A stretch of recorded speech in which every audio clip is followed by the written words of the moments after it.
As the freezing wind swept across the medieval English countryside and temperatures plunged well below zero, peasants faced one of the most grueling challenges of their lives: surviving the bitter winter.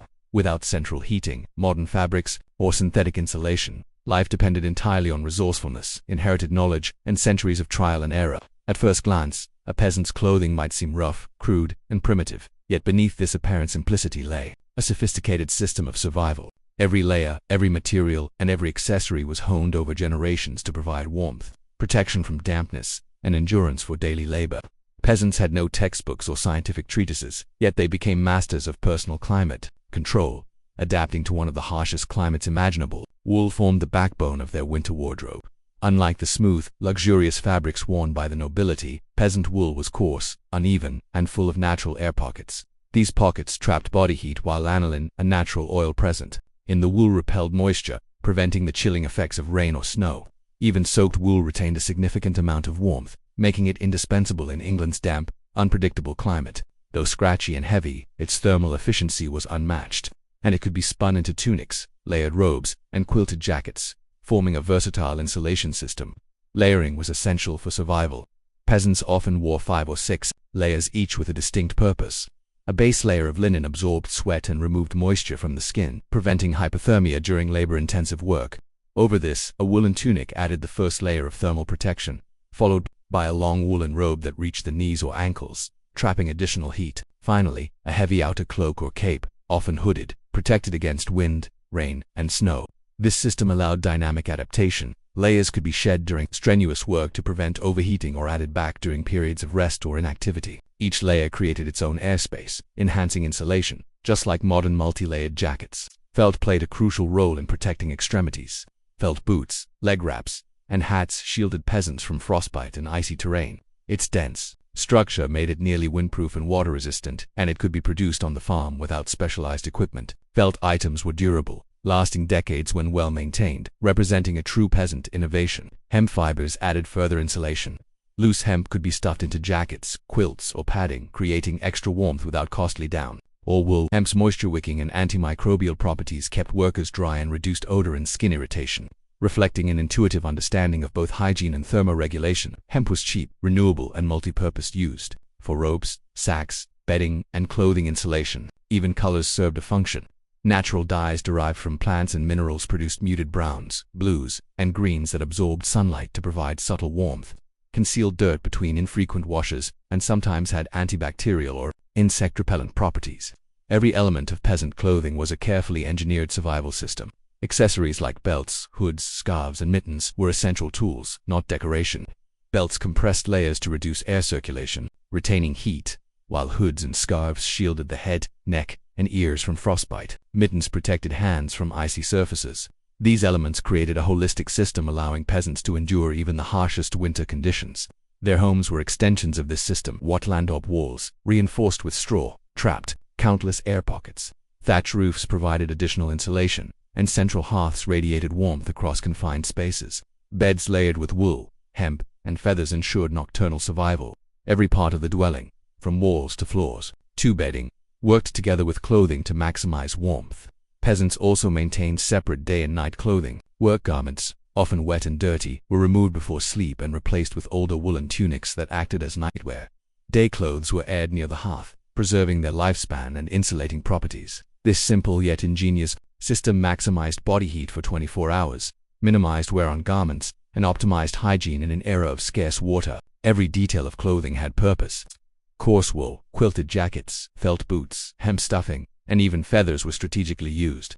Belts compressed layers, adjusting garment volume to trap heat or allow ventilation. Hoods and scarves protected the most vulnerable areas. This was not fashion, it was a survival apparatus refined over centuries. Footwear was carefully engineered.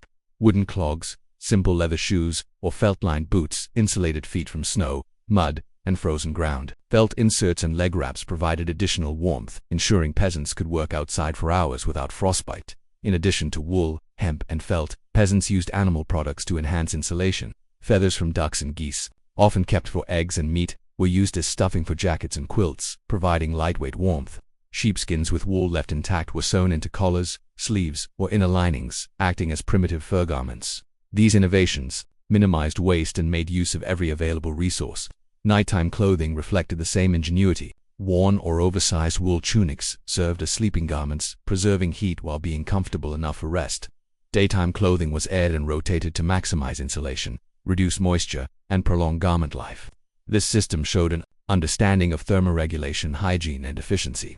Belts played a multifunctional role. Tightening a belt pressed layers together, reducing air circulation and retaining heat. It also secured tools, food, or personal items. Loosening it allowed ventilation during strenuous work, preventing overheating.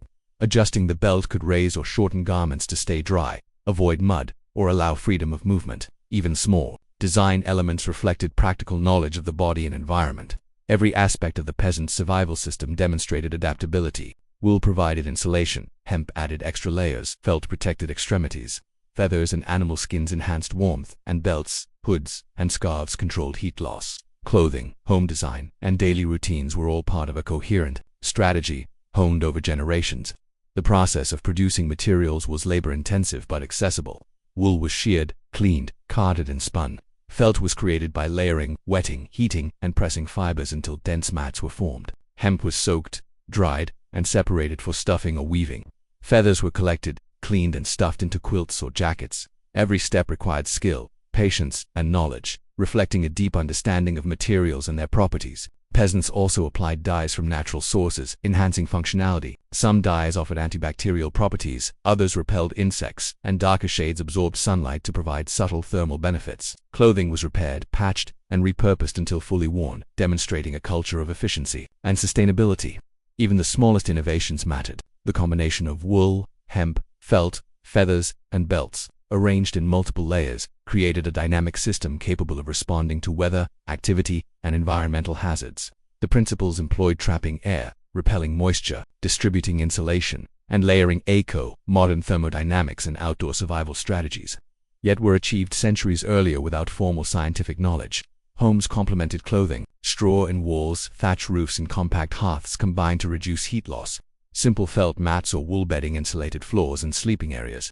Every object, from doors to windows to furniture, contributed to retaining warmth. The peasant life was harsh, yet within these challenges, centuries of accumulated knowledge created one of the most effective personal climate systems imaginable. Practicality, observation, and necessity drove these innovations. Peasants did not merely endure the cold, they actively engineered solutions, combining materials, layering, and household adaptations to survive in an environment that would have been lethal without such strategies. Their ability to manipulate air layers, humidity, and fiber properties made them early climate engineers, relying entirely on intuition and practical experience. This ingenuity extended to maintaining hygiene, managing limited resources, and reusing every material. Worn garments were patched or converted, animal byproducts were repurposed, and plants like hemp were used for multiple applications. Every thread and fiber was valuable, reflecting a culture of sustainability, efficiency, and adaptability. In essence, medieval peasants transformed scarcity into innovation. Their clothing was not fashion or status, it was a complex survival system integrating material science, thermodynamics, and ergonomics in ways that would still impress modern designers. Each day was a continuous process of observation, adjustment, and application, turning everyday life into a laboratory of survival. By combining wool, hemp, felt, feathers, layered garments, belts, hoods, and scarves, peasants created an integrated system that allowed them to endure extreme cold, dampness, and long hours of labor. Homes amplified these effects, and the constant refinement of techniques ensured maximum efficiency.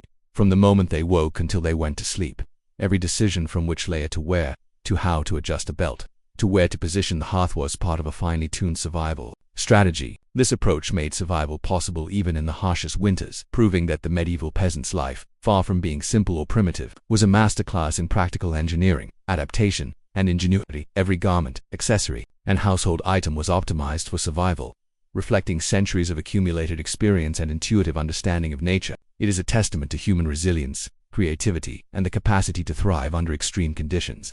Long before modern technology would make such challenges seem trivial, medieval winter fashion was wild, not in color or extravagance, but in complexity, functionality, and effectiveness. Behind every coarse tunic, every felt boot, every layered jacket, lay the ingenuity of countless generations who faced the cold, understood their environment, and refused to let it defeat them. Their solutions, achieved without textbooks, synthetic, fibers, or modern heating, were astonishingly effective.